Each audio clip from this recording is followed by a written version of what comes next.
Oke, saya Dr. Sri Darmayani, biasanya panggil Dr. Sri ya. Mungkin anak SKPD udah pada kenal. Di sini saya ditugaskan untuk membawakan materi tentang etik untuk interprofessional relationship. Agak overlapping mungkin dengan materi yang sebelumnya yang etik pada kolaborasi. Di sini kenapa kita membahas tentang materi ini? Karena kita ingin mengetahui apa sih relevansinya antara etika interprofesi itu dalam kita melakukan perawatan kesehatan. Dan kita tujuannya adalah perawatan kesehatan pelayanan kesehatan yang aman, efisien, dan efektif, serta berpusat pada pasien. Kalau ITE itu kan di pendidikan, jadi dia ke student center, berpusat pada mahasiswa, peserta didik. Tapi kalau IPCP, collaborative practice itu kita pusatnya ke pasien. Hampir sama sih kalau di pendidikan mahasiswa sebagai fokusnya, pusatnya, sedangkan kalau pelayanan kesehatan adalah pasien. Nah, ketika kita melaksanakan memberikan pelayanan kesehatan itu dari semua prodi harus mengerti prinsip-prinsip etikanya. Harus ada panduan etika-etika dari masing-masing prodi, masing-masing profesional kesehatan. Nanti baru akan kita terapkan dan kita kolaborasikan. Seperti itu. Dan tujuan kita belajar ini yang ketiga adalah untuk mengidentifikasi dulu nih, kira-kira kode etik saya, kode etik profesi lainnya seperti apa. Kayak gitu. Dan yang terakhir ya, semoga kalian bisa mengembangkan keterampilan kalian sehingga bisa memberikan pelayanan dan terlibat dalam pelayanan kesehatan dengan tujuannya untuk memberikan pelayanan terbaik untuk pasien. Saya ingin tahu dulu, silakan kalau yang mau komen, open mic aja ya, yang mau komen kira-kira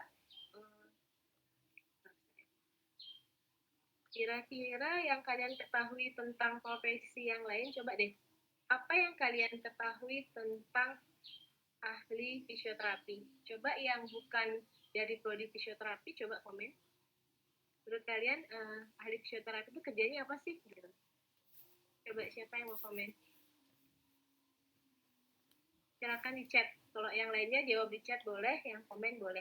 Menurut kalian aja, nggak perlu yang benar. Silakan. Selamat siang, ya. Selamat siang, dokter. Iya, silakan. Ya. Saya Yuliana Aprilia dari PSSKM ingin. Siapa yang mau duluan? Gimana? Menurut saya fisioterapi itu berjurusan yang belajar tentang terapi tulang. Gimana? Suaranya kurang keras? Menurut saya fisioterapi itu belajar tentang terapi tulang. Terapi tulang. Membantu terapi tulang pada pasien. Oke, yang lainnya, ayo di chat boleh. Mohon izin dokter, perkenalkan saya Agung Atnya dari PSSKPD. Kalau fisioterapi menurut saya itu terapi yang dilakukan pada atlet yang setelah mengalami cedera pasti melakukan suatu terapi di fisioterapi. Gitu dokter, terima kasih. Gitu. Oke, yang lain lagi? Farmasi udah. PSSKPD sudah, yang lainnya?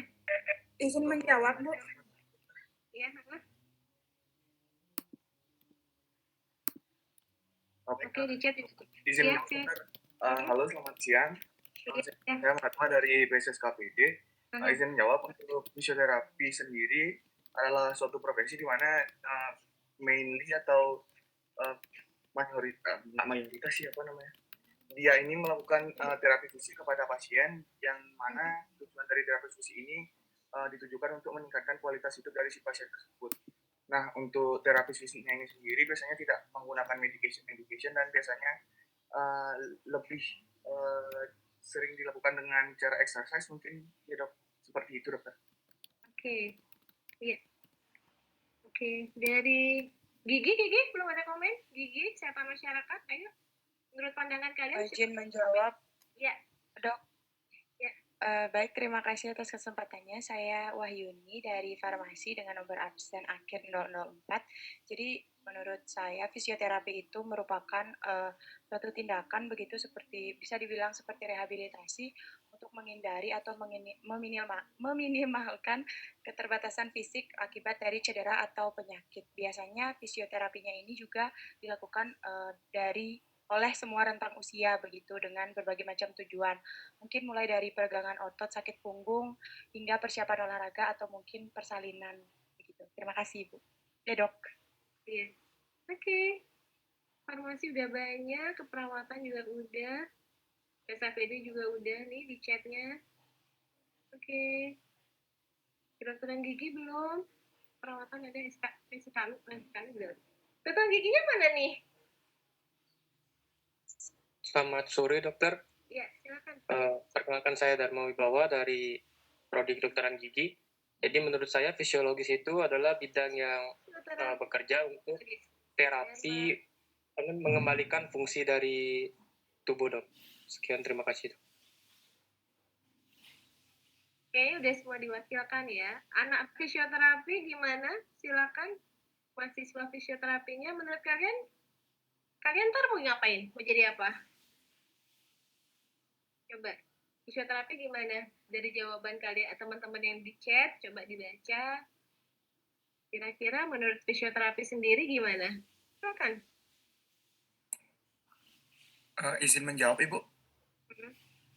Sebelumnya perkenalkan saya Tantra dari program studi fisioterapi.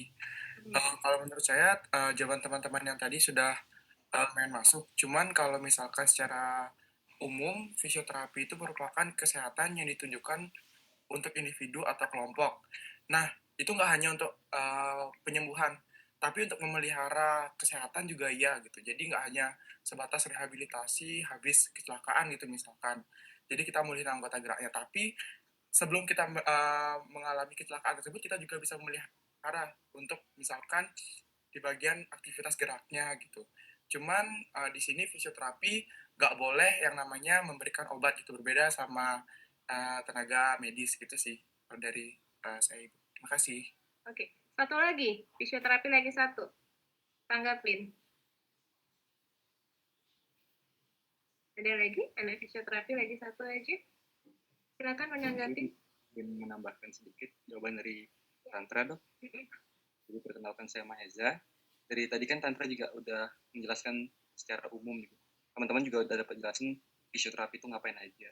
Mungkin yang ingin saya sharing juga adalah di fisioterapi sendiri juga memiliki spesialisasinya masing-masing gitu. Dari pediatri, dari anak-anak itu kita juga bisa masuk intervensi geriatri untuk orang-orang lansia itu kita bisa masuk juga. Terus ada yang muskuloskeletal, masalah neuro gitu. Itu ada juga spesialisasinya dalam fisioterapi. Itu sih mungkin teman dari saya. Oke, terima kasih. Ya, jadi itu ya, kalau kita dari luar fisioterapi, kita ngelihat skupnya lebih kecil. Kita lihatnya hanya ngobatin, memperbaiki patah tulang, seperti itu. Malah ada yang ekstrim dulu ketika saya melakukan penelitian tentang stereotip, dari prodi lain mengatakan fisioterapi itu seperti tukang urut. Salah banget kan ya? Salah banget. Nah, tadi dijelaskan oleh teman kita dari fisioterapi kalau skupnya tuh luas banget. Skupnya luas banget, dia itu dari pencegahan juga bisa, ya. Dari maintenance juga, dari skupnya juga dari tadi dunia olahraga, dari berbagai macam perkembangan individu, dari anak-anak sampai geriatri. Luas banget. Nah, inilah gunanya kita belajar berkolaborasi. Supaya kita nanti tahu, misalnya nanti kedokteran yang mau ngambil ortopedi, kan nanti pasti setelah operasi gimana pemulihannya, kita harus ke fisioterapi konsultasi. Untuk kepentingan pasien kita perlu berkolaborasi, nggak cuma sendiri nanganinnya. Jadi kalian bukan hanya paling jagoan gitu, enggak. Kalian tergantung juga dari prodi-prodi yang lain. Satu lagi nih, prodi keperawatan.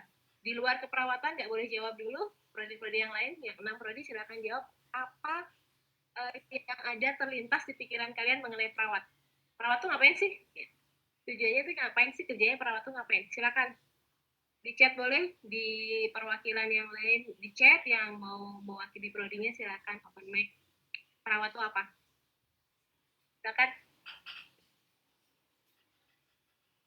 Nggak apa-apa, salah nggak apa-apa, terlintas di pikiran kalian tuh apa, nanti biar supaya mahasiswa yang dari keperawatan yang akan menjelaskan pada adik menurut mereka. Yang keperawatan coba cari lebih banyak mengenai pengertian dari prodi kalian tentang profesi perawat itu apa. Silakan. Yang lain, prodi yang lain mengomentari.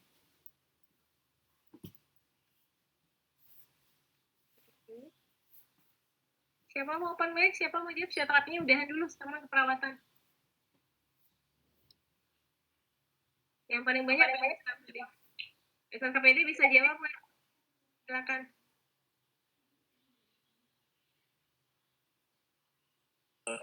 Izin menjawab dokter. Iya.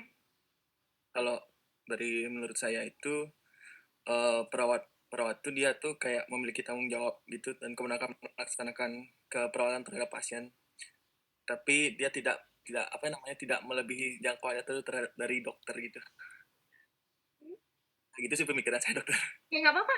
Kita kan memang dari lagi awam nih, ya kan semester awal masih awam banget ya tentang prodi lain. Jadi kita buka wawasan. Silakan. Perawat pasien. Dari Pak. Yuk, PSKPD udah, silakan. Yang lainnya, prodi yang lain di luar keperawatan. Saya izin berpendapat, Dok. Iya, silakan. Baik, terima kasih untuk kesempatannya. Perkenalkan, saya Imadi dari Kusuma dari prodi farmasi. Saya izin berpendapat mengenai profesi keperawatan itu menurut saya selain membantu atau bertugas untuk merawat pasien dan membantu proses remediasi pasien, perawat juga turut untuk membantu menyiapkan setiap peralatan yang akan digunakan oleh dokter. Begitu dok. Oke, terima kasih pendapatnya. Yuk, farmasi udah. Silakan, yang lain. PSSKM.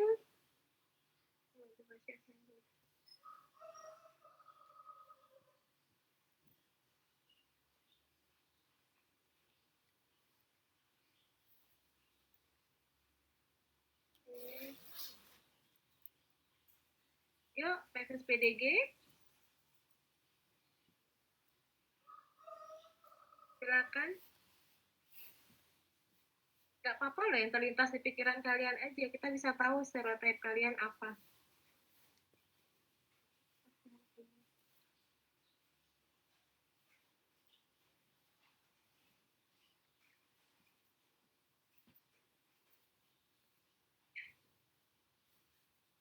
Di chatnya udah banyak sih. Coba yang keperawatan dilihat dulu di chat-chatnya, jawaban teman-temannya.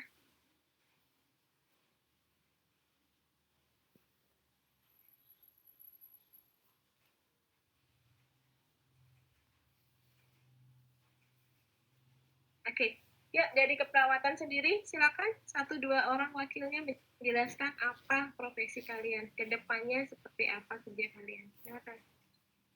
Izin menjawab. Ya. Dari saya, Bu. Silakan. Baik, sebelumnya selamat siang, Bu. Saya izin menjawab di mana sebenarnya perawat yang jawaban dari teman-teman itu sudah benar, tapi di sini saya izin mengklarifikasi. Perawat menurut pandangan saya sendiri, di mana seseorang yang sudah profesional yang mempunyai kemampuan dalam asuhan keperawatan pada berbagai jenjang pelayanan keperawatan. Dan itu juga di mana perawat itu seorang yang berperan dalam kerja merawat atau memelihara, membantu dan melindungi seorang karena sakit ataupun proses penuaan.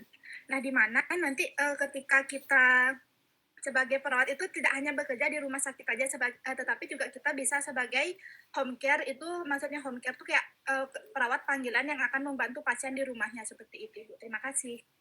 Ya. Oke, ada lagi satu dari keperawatan mau menambahkan? Baik, saya izin menambahkan. Iya, silakan. Gak apa-apa, nanti giliran. Ya, silakan. Siapa dulu? Regita dulu, siap. Baik, Bu, terima kasih. Perkenalkan, nama saya Regita, saya dari PSKPN. Jadi, profesi keperawatan itu sudah dijawab oleh teman-teman semua, di chat maupun itu sudah masuk semua. Tapi, kalau di perawatan ini, profesi keperawatan itu merupakan profesi profesional, di mana di dalam profesi tersebut kita sudah bisa mengambil tindakan dan juga sudah terdapat diagnosa keperawatan. Jadi tidak hanya dari diagnosa kedokteran saja, tapi ada juga diagnosa keperawatannya, dan ini juga sudah terstandar internasional juga. Selain itu, keperawatan ini tidak hanya memberikan perawatan kepada pasien yang sakit dengan memenuhi kebutuhan secara fisiknya saja, tapi secara holistiknya.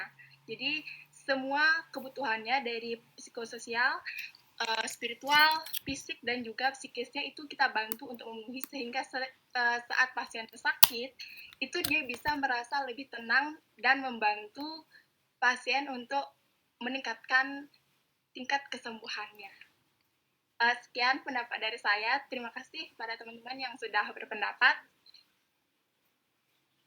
Iya, makasih ya Regita ya. Jadi gitu deh. Jadi keperawatan itu luas. Ya sampai waktu itu mungkin ini kalian masih sempat buka Google melihatnya atau sempat nanya temannya. Waktu saya nanya langsung ke kakak kelas kalian dulu, mereka jawabnya perawat apa? Spontan mereka jawab pembantunya dokter. Enak gak sih orang keperawatan gitu? Enak banget kan? Bukan membantu dokter. Ya, jadi setara, kolaborasi. Dokter juga tidak boleh arogan.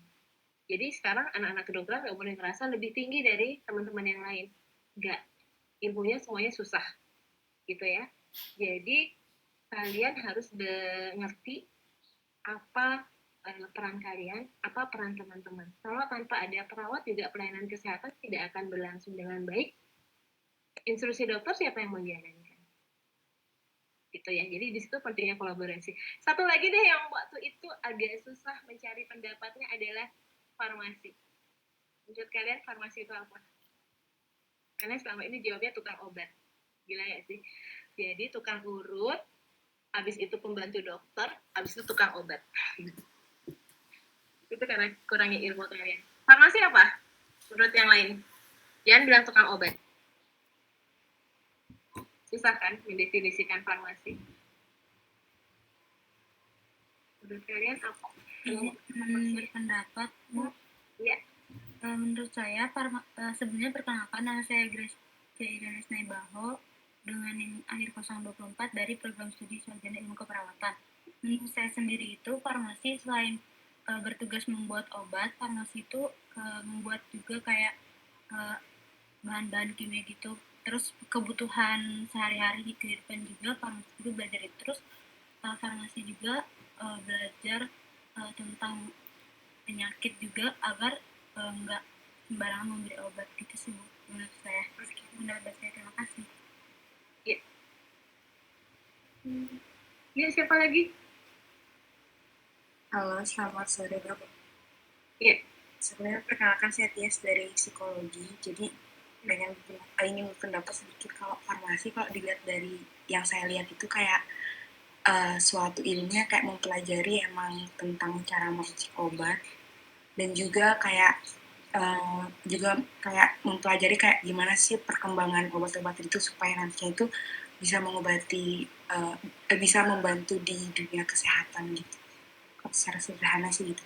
Terima kasih. Terima kasih, psikologi. Oke, siapa lagi? Senang loh saya, interaktif banget. Kalian tuh sampai berlomba-lomba menjawab sampai ngantri. Keren-keren angkatannya. Silakan. Ada lagi nggak yang berkomentar? Tidak ada yang salah, tidak ada yang benar. Ini kan pendapat ya. Izin berpendapat, Dok. Silakan.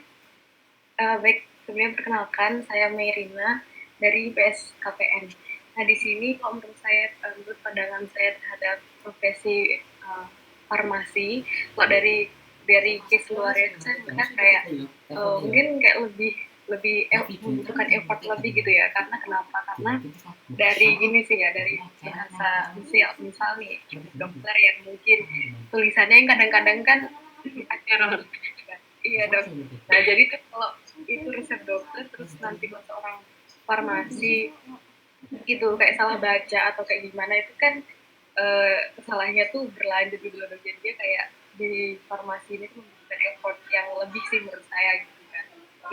Ya meskipun untuk tenaga-tenaga lain tuh memang memang membutuhkan effort masing-masing, tapi kalau di farmasi menurut saya tuh kayak aduh gimana ya gitu kalau menurut saya gitu sih. Terus di dalamnya ya mungkin kesusahannya juga sama ya, kayak kesusahan psikologi gimana, kesusahan ke dokter gimana. Kalau farmasi sendiri mungkin kesusahannya ya itu meracik obat, dia harus kayak apa ya, misal kayak meracik obat yang tabur atau yang gimana itu kan pastilah ya membutuhkan suatu kefokusan tersendiri gitu kan. Begitu sih terhadap menurut saya. Terima kasih.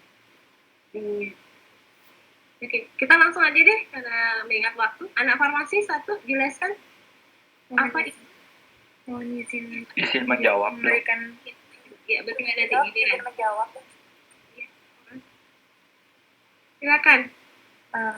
Baik, jadi mungkin nanti saya lanjutkan sama teman-teman juga. Ya dok, jadi izinkan saya, ya Nasri, NIM 251 dari program studi farmasi, izin memberikan pendapat sebagai anak farmasi, apa sih itu farmasi sebenarnya, seperti itu. Selama 3 semester yang sudah saya jalani, menurut saya, farmasi itu adalah suatu ilmu yang begitu kompleks, sama dengan program studi teman-teman sendiri.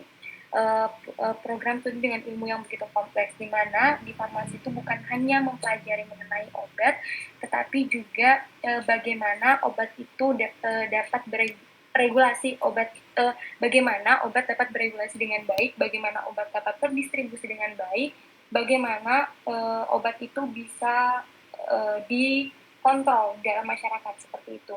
Kemudian bukan hanya mengenai obat, kita juga bisa memberikan saran kepada, kita bisa melakukan komunikasi dengan dokter apabila misalnya dokter memberikan resep, kemudian menurut seorang farmasis bahwa obat yang diresepkan itu mungkin ada ketidakcocokan dengan pasien, itu seorang farmasis mempunyai wewenang untuk berkomunikasi dengan dokter, mengkomunikasikan bahwa bagaimana sih obat sebenarnya yang tepat untuk si pasien itu sendiri, seperti itu.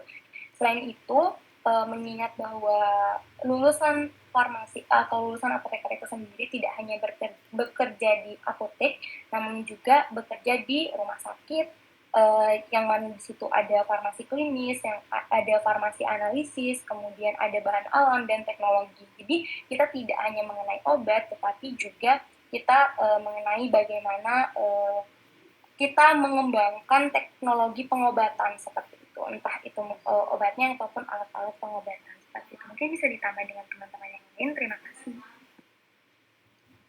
Ya, tadi yang mau berpendapat silakan ditambahkan. Izin menambahkan. Dokter. Hindu dulu, baru Armida ya. Oh ya, baik, terima kasih atas kesempatannya. Jadi sebelumnya perkenalkan, saya Iwayan Sindu, NIM 35 dari farmasi. Seperti yang sudah dijelaskan oleh Yaya Nasri, sudah sangat jelas sekali. Tapi memang bahwa seorang profesi farmasi itu merupakan profesi yang berhubungan dengan meracik obat seperti itu, baik dari bahan alam maupun bahan sintetis. Namun juga saya ingin menambahkan bahwa pekerjaan farmasi juga tidak sebatas itu saja, tidak sebatas meracik formulasi obat, melainkan juga identifikasi, kombinasi, termasuk analisis ataupun quality control di sana, serta standarisasi dan pembakuan dari obat. Kemudian seorang farmasi juga berperan penting di dalam pendistribusian suatu obat, sehingga kami di farmasi juga mempelajari tentang regulasi hukum, bagaimana aturan dalam pendistribusian obat itu sendiri. Selain itu, seperti yang sudah dijelaskan oleh Yaya Nasri, bahwa farmasi itu juga mempelajari berbagai ilmu yang kompleks. Selain tentang obat, selain tentang bahan alam, itu kita juga mempelajari tentang hukum. Selain hukum, kita juga mempelajari tentang ekonomi. Mohon maaf dok. Jadi kami di sana mempelajari tentang farmakoekonomi namanya, di mana bagaimana sih suatu obat disalurkan ke pasien itu agar sesuai dengan kebutuhan ekonomi dari si pasien tersebut. Jadi memang benar yang dikatakan sebelumnya bahwa ilmu farmasi itu merupakan ilmu yang kompleks. Mungkin bisa ditambahkan juga oleh teman saya. Silakan yang selanjutnya. Terima kasih, mungkin sekian dari saya. Yang tadi siapa? Armida ya? Yang bisa kali aja dari farmasi. Silakan ditambah. Armida. Sebelumnya terima kasih atas kesempatannya. Saya Armida Syafarhani, yang 2 dari Prodi Farmasi. Mungkin dari penjelasan teman-teman saya dari Yayan dan maupun Sindu itu sudah sangat lengkap sekali ya dok. Jadi saya ingin menambahkan lagi sedikit saja. Selain hal yang dijelaskan oleh rekan saya tadi, menurut saya seorang farmasi itu juga bertanggung jawab untuk memberikan obat sesuai dengan resep dokter tentunya, dan memastikan efektivitas dan keamanan dari penggunaan obat tersebut untuk si pasien. Selain itu, seorang farmasi itu juga bertugas untuk memastikan keamanan obat untuk dikonsumsi pasien, mulai dari dosis hingga efek samping, kemudian menjaga kualitas obat tersebut dan memastikan penyimpanan obat tersebut dengan tepat. Mungkin sekian penambahan dari saya. Mohon maaf apabila ada kesalahan. Terima kasih dokter. Ya, terima kasih ya, sangat menarik ya, ternyata ilmu-ilmunya semuanya kalau kita dalam itu dalam-dalam banget ya, tidak hanya segeneral yang kita tahu selama ini. Terima kasih atas masukannya. Mungkin yang lainnya mohon maaf karena keterbatasan waktu kita nggak mungkin menggali semua. Kalau kedokteran mungkin sudah sebagian besar tahu, karena pembentukan stereotip yang kita lihat itu biasanya salah satunya adalah dari pengalaman kita sendiri ketika kita berobat. Yang selama ini saya tahu stereotip seorang dokter itu arogan. Stereotip itu adalah bagaimana kita menilai, gitu ya, stereotiping itu mengecap gitu. Misalnya, dia pakai tato, orang nakal nih, anak nakal. Suka keluar malam, cewek nggak benar. Belum tentu orang sekarang keluar malam nyari duit ya kan. Nah, jadi seperti itu. Kalau dokter dibilang stereotipnya arogan, sombong, merasa paling hebat. Ya, terus dan kita usahakan hilang stereotip yang salah. Perawat jutek, galak stereotipnya, karena dia selama dirawat katanya dapat perawatnya jutek-jutek gitu, galak, jutek, dan dia pembantu dokter kayak gitu. Jadi itu kita rubah sekarang dengan berkolaborasi. Kalian bisa tahu yang dokter jangan sampai meniru dari senior-senior kalian yang dulu yang terkenal arogan, misalnya tidak mau menerima masukan, itu jangan sampai kita ulangi lagi. Itu gunanya kita berkolaborasi dan mempelajari tentang etika. Satu lagi, kalau tahu saya waktu itu ada yang tadi juga sempat disampaikan tentang farmasi klinik. Farmasi klinik itu penting sekali, terutama kalau di Sanglah itu di ruang perawatan onkologi pada pasien-pasien kanker, seringkali dokternya overlapping meresepkan pasien. Kan ada misalnya satu pasien dirawat oleh 2-3 dokter karena konsul. Dokter A ngeresepin ABCD, dokter B ngeresepin juga obat ABCD, yang ketiga juga ngeresepinnya obatnya gitu, dia datang. Itu farmasi klinik itu tujuannya di sana, dia ngelihat, memantau jangan sampai ini obatnya hampir-hampir sama. Dan dokter ketika diberitahukan, dok ini kayaknya obatnya hampir sama dengan dokter A atau dokter B, sebaiknya menerima pendapat itu karena itu tujuannya untuk melindungi pasien. Jadi kolaborasi itu nanti tujuannya ada 2, keluar itu ke pasien. Tujuan kita adalah bagaimana supaya kita memberikan pelayanan kesehatan yang baik ke pasiennya bisa sembuh dengan sempurna. Kan enak banget tuh kalau kita kolaborasi. Kurang ini, hubungin teman yang rehab, yang fisioterapi, tolong dibantu dong setelah pemulihannya. Kayak gitu, misalnya pengobatan kita kolaborasi dengan teman kita di farmasi, enak banget nantinya. Itu kita melindungi keluar ke pasien. Yang kedua, kita melindungi ke dalam, ke tim kita sendiri untuk menghindari terjadinya malpraktek. Ya. Seandainya kita arogan atau kita tidak mau bekerja sama, tidak mau mendengarkan pendapat dari profesi lainnya, kita salah mengobati, itu akan jatuh-jatuhnya ke malpraktek. Contohnya aja misalnya dokter nih, karena dia buru-buru atau karena ada pikiran atau ada masalah keluarga, salah meresepkan obat yang tadinya 3x1, dia resepinnya misalnya 3x3, resepinnya 2x3, salah resep sehingga pasiennya jadi kelebihan dosis obat. Itu kan instruksinya diserahkan ke perawatnya membaca dan dia mengetahui ini salah dari biasanya. Kalau dokternya baik dan bisa menerima pendapat, dia akan konfirmasi ke dokternya, dok ini kayaknya salah. Atau nanti di farmasi yang mendatangkan, ini dokternya kayaknya nggak bener deh dosis obatnya kayak gini. Jadi dia farmasinya kalau dia ngerasa dokternya baik, bisa menerima masukan, dia akan nelpon nanyain, dok bener nggak sih obatnya kayak gini? Dokternya kalau dia ngerasa, oh iya saya salah, tolong dong diperbaiki. Satu, pasiennya terhindar dari overdosis obat. Yang kedua, dokternya juga terhindar dari malpraktek. Tapi kalau dokternya diajak ngomong sedikit sudah marah, apalagi membetak, males kan jadinya perawat atau tim farmasinya akan mengingatkan seperti itu ya. Jadi tolong etika, kita masuk ke etikanya akan dijaga. Kita lanjut aja dulu ya.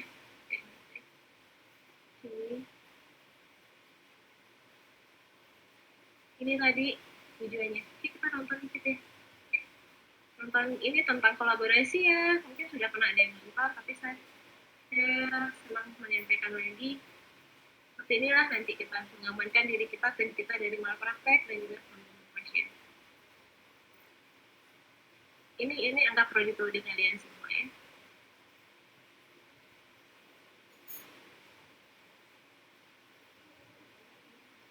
Biasanya leadership juga masuk.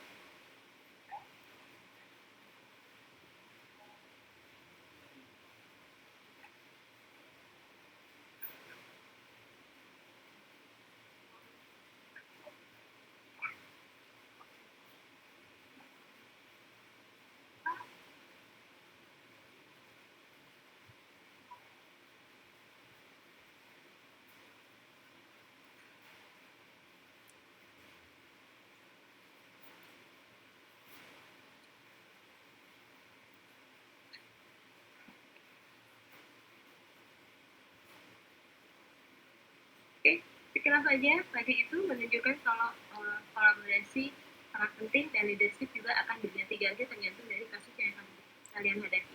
Tidak selamanya dokter ada leader, tergantung kasus kalian. Ya, sebagai overview, jadi kita tuh harus berkolaborasi dan kita harus berkontribusi juga tergantung dari profesi kalian masing-masing untuk memberikan pelayanan kesehatan yang berkualitas. Dan etika adalah faktor yang paling mendasar. Etika itu yang paling penting, mendasar dari semua kolaborasi yang akan kalian lakukan. Mulailah dibina semenjak kalian sekarang jadi mahasiswa tahap awal, sebelum kalian terbentuk figur kalian yang tidak beretika. Ya, dari awal kita udah perbaikin dulu etika kita seperti apa, ketika dengan teman dan ketika kita berkolaborasi.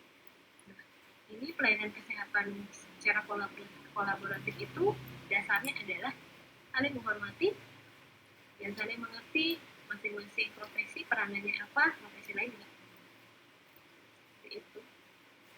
Nah, kembali lagi ke tujuan IPI itu sendiri, yang pertama ya mungkin sudah berulang-ulang kita mempersiapkan mahasiswa profesi kesehatan ini untuk bekerja sama, dan tujuan utamanya adalah untuk membangun suatu sistem pelayanan kesehatan yang lebih aman dan lebih baik. Maaf itu. Kemudian meningkatkan juga kita tujuan IPI itu pelatihan berbasis tim, tak cuma ilmunya tapi keterampilan dan sikap juga kita harus latih di sini. Tujuannya yang balik lagi untuk keselamatan pasien, dan kita harus tahu proses perawatan itu sama pentingnya dengan jenis perawatan. Jadi proses itu memegang peranan penting di samping perawatan apa yang kita berikan ke pasien itu untuk penyakit. Benefitnya kalau kita sudah memperbaiki, terbiasa melakukan kolaborasi, komunikasi tadi. Komunikasi akan terbentuk dengan baik antara dokter dan perawat, antara dengan farmasi, atau perawat dengan farmasi, psikologinya gitu nanti ya. Kemudian juga tentang efisiensi akan semakin meningkat, problem solving juga bagus, networking juga bagus. Kemudian ini tim, apa bedanya tim, apa itu teamwork, apa itu tim training. Kita tahu tim itu ya harus lebih dari 2 orang ya, 2 orang atau lebih, nggak bisa tim itu 1 orang, bukan tim namanya ya, yang saling bergantung, tapi tujuannya ada tujuannya. Kemudian teamwork itu bagaimana mereka berkoordinasi dan bekerja sama.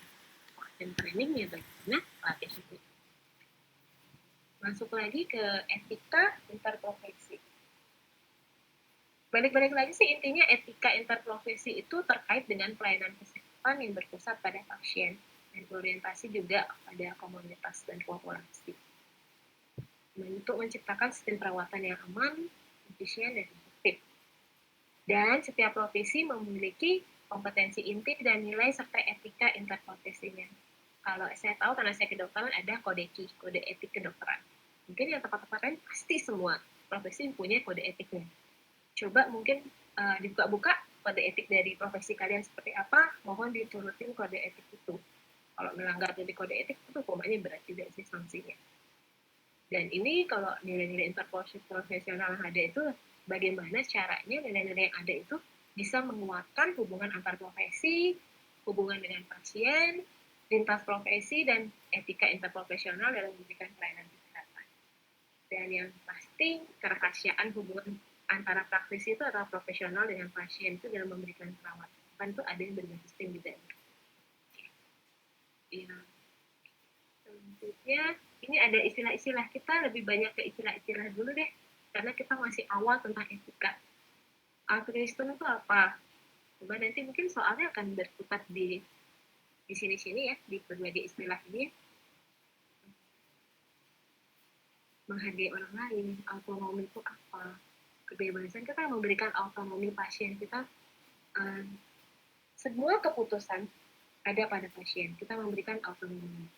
Sebagai seorang tenaga kesehatan, kita hanya memberikan tawaran-tawaran pilihan-pilihan.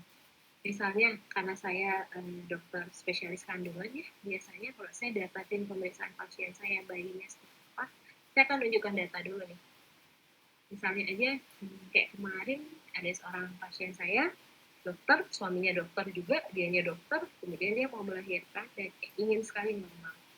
Oke, kita dukung dia pengen melahirkan normal. Kemudian, ketika udah ada bukaan di rumah sakit, kita periksa kesejahteraan jantung bayinya tuh agak kurang bagus, tapi dia tetap ngotot normal.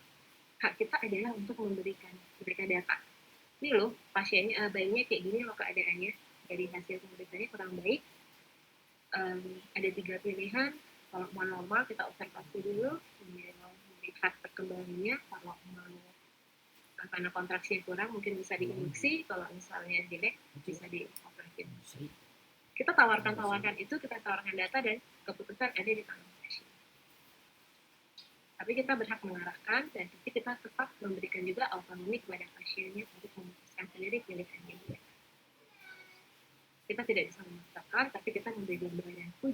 Kalau dia bilang enggak dong, saya tetap normal, padahal keadaan bayinya misalnya udah nggak bagus, kita bisa memberikan data. Ini nggak bagus. Kalau dipaksakan normal, kemungkinannya akan bayinya meninggal, bayinya lahir kurang bagus.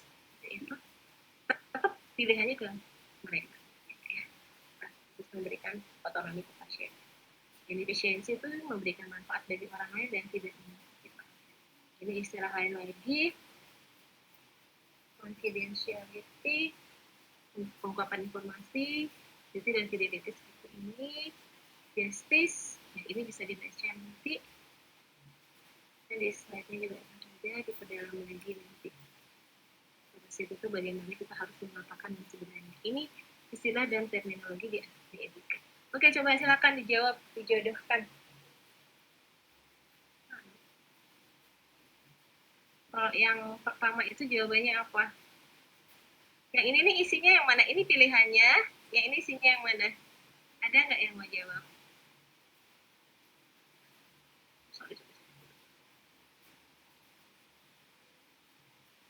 Silakan.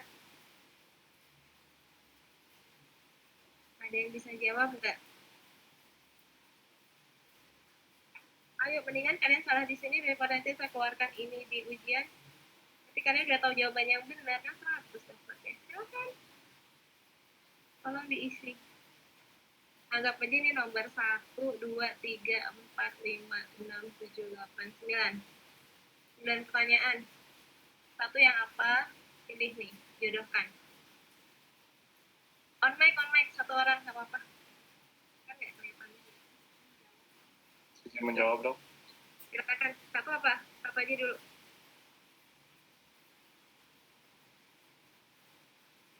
Ini apa nih?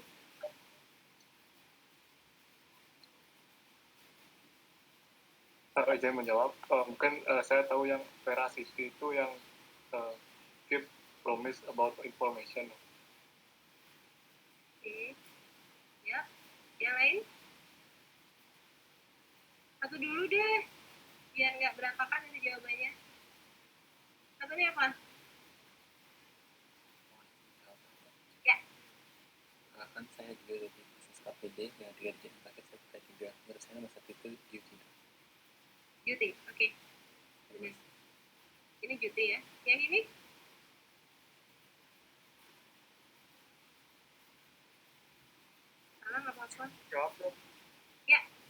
perkenalkan dari PSS KPD. Kalau yang kedua itu mungkin rights dok. Oke, ada yang lain? Masih salah sama? Ada yang lain? 1 Juti. Yang ini apa? Oke. Selamat sore, Dok. Ya. Bu. Ya boleh dok. Maaf, Boleh. perkenalkan nih. Baik. Maaf, perkenalkan saya Putra Rizky Daiva dari PSS KPD dengan 3 digit NIM terakhir 103. Menurut saya, nomor 2 itu jawabannya adalah justice. Justice, oke. Yang 1 Juti, yang kedua justice. Yang ketiga? Selamat siang dok. Ya. Oke, cepet-cepetan yuk. Rebutan yuk. Menurut saya kalau yang ketiga itu yang non maleficent. Oke, udah benar. Yang keempat? Izin menjawab dok. Iya. Perkenalkan saya Deis dari PSSP dengan NIM akhir 056. Menurut saya nomor 4 itu autonomi. Autonomi, oke. Yang kelima? Kelima apa? Izin menjawab dok. Kelima itu presiden. Apa? Menurut saya itu yang kelima itu presiden. Yang mana di sini?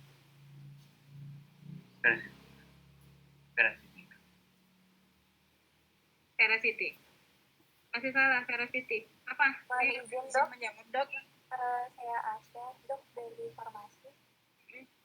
Menurut saya nomor 5 itu jawabannya fidelity dok. Fidelity, iya, fidelity benar. Oke, di bawahnya lagi, yang ke-6. Izin menjawab dok? Iya, silakan.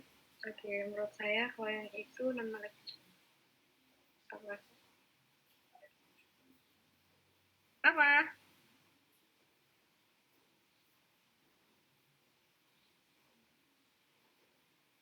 Oh, hilang suaranya deh. Yuk, yang lain ya. Izin menjawab dok. Beneficent ya. Ini lagi 2 aja. Kok ini kan sisa nih. Yang ini?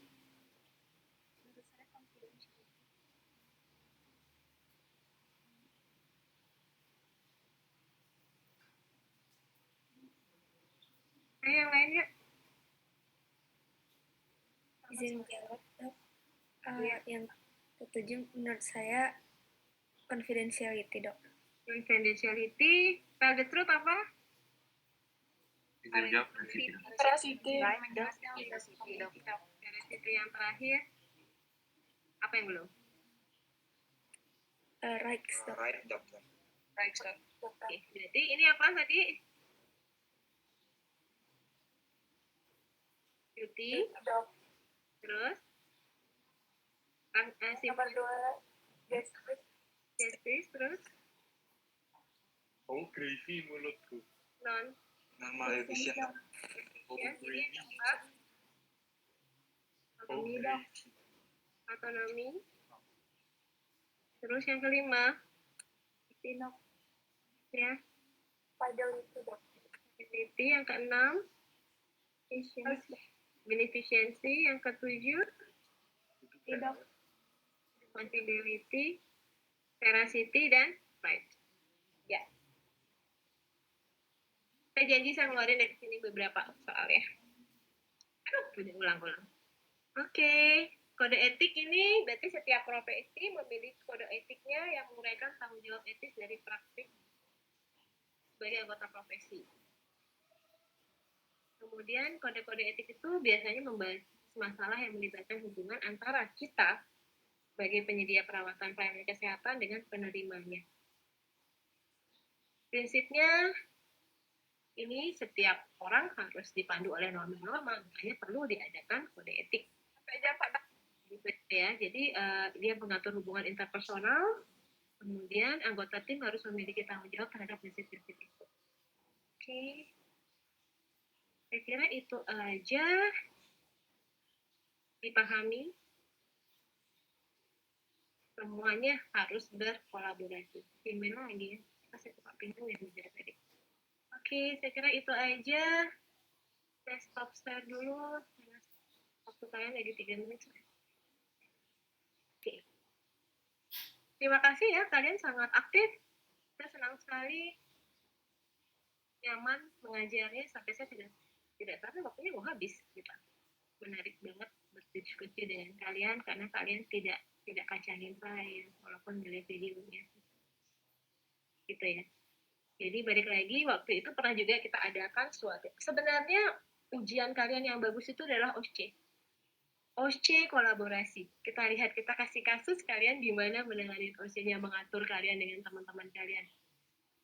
Menarik sekali, pernah kita lakukan waktu itu, waktu saya di UI kita adakan suatu OSCE, kita kasih satu kelompok, masing-masing kelompok kasih satu kasus, temannya kasih pingsan. Jadi ada satu temannya akan pingsan, kemudian gimana kalian ngatasin? Bayangin, ada yang nunjuk-nunjuk, muntah-muntah, buka baju, gini. Tapi dia nggak bekerja. Ada yang langsung kerja tanpa terkoordinir. Di situ akan kelihatan sekali bagaimana kalian berkolaborasi menangani pasien. Menarik sekali kalau misalnya itu ujiannya nggak CBT. Namanya kolaborasi ujiannya CBT kita nggak pas ya. OSCE di lapangan, kasus pasien pingsan, kalian nanganinya gimana, antar teman, jadi kita tahu, ini dari keperawatan, kalau perawatan bisa bantuin ini dong, ini dari sini. Terus kasus yang lain lagi, yang melibatkan kedokteran gigi, seperti apa, kayak gitu. Gitu. Semoga sih di semester IPE akhir ya, di semester 6, kita bisa rubah ujian kalian tidak sibuk. Oke, saya tidak mau mengambil waktu kalian untuk SWD, terima kasih atas kebersamaannya ya, terima kasih atas partisipasinya.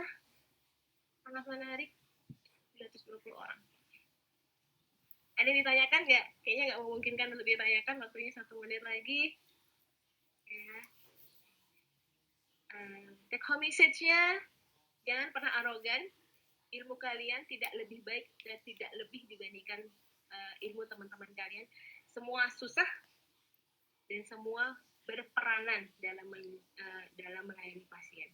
Kalian tidak bisa bekerja sendiri, kalian perlu berinteraksi dan berkolaborasi. Oke, selamat berkolaborasi ya. Mohon izin, saya N. Terima kasih semuanya.